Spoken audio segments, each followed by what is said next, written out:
What was it like? Did you start hearing, like, you get to America and you start becoming more aware of the politics here, and you Hmm. find out, oh, there's people that advocate for gun control. There is still a leftist faction. I find it interesting because when we've talked to other people, maybe from communist China or the Hmm. USSR, they talk about how they got here and they're like, yeah, I'm in the West. And then they Yeah. go, oh my gosh, there's people saying some crazy things here Right. too.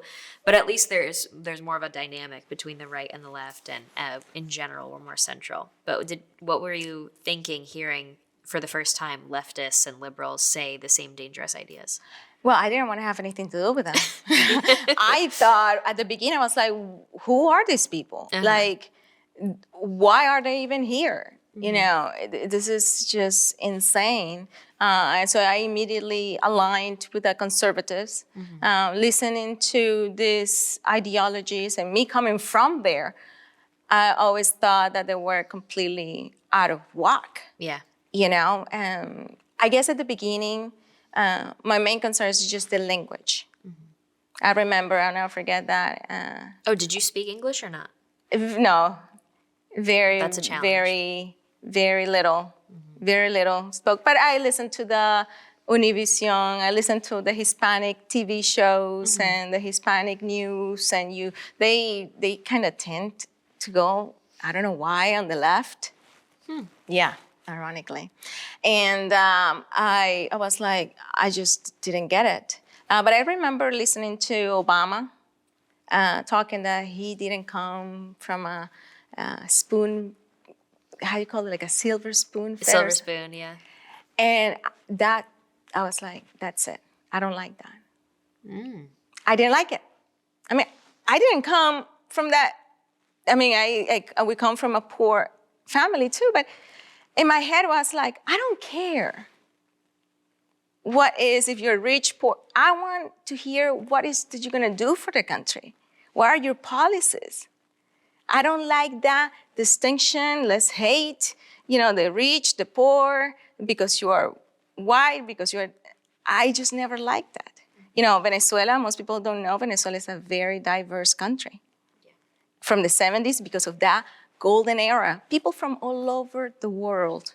In my small city, fairly small, not necessarily too small, but in my city, I studied with people from Italians, from people from all over the world. Mexicans, people from Europe. I mean, I don't know, I kind of have to make a list of people. China, my best friend was born in China and immigrated to Venezuela when she was 13.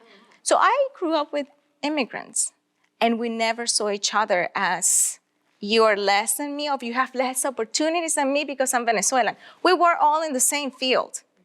You have to work as hard as I have to work. They didn't have more advantages than I did, and I didn't have more advantages than they did.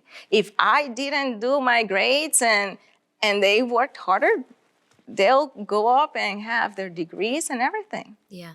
So, I mean, politics in America has gotten very divisive, especially with race and with physical features and identities and all these things. Are you concerned by that now, that we're becoming more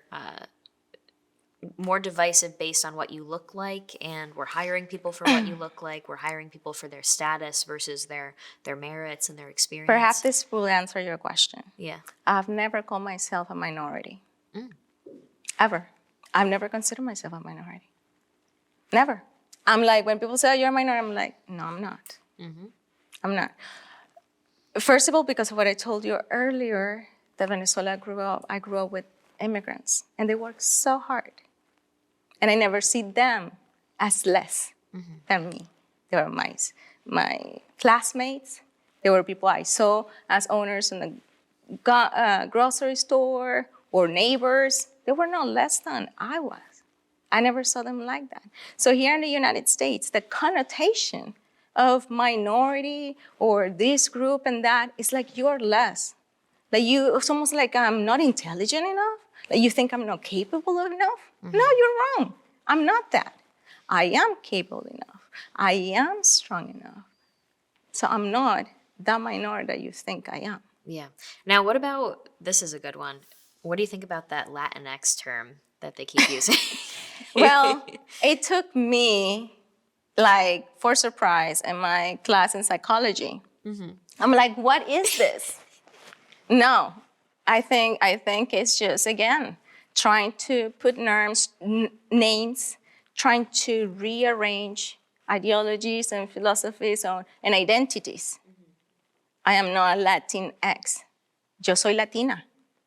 And that's what I am. I'm a Hispanic. I was born in Latin America. So it is just, again, trying to change identities.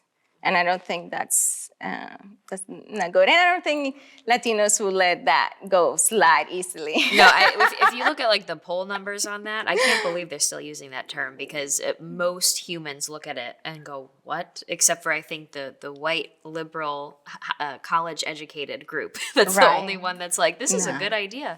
Hey guys, it's Morgan. Thank you so much for watching. We really appreciate it. We want our page to be a resource for you to learn more about history and about the current events going on in the world today. So be sure to like this video, subscribe, and hit the notification bell so that you can see more of our content as it comes out. We have plenty of playlists for you to learn from.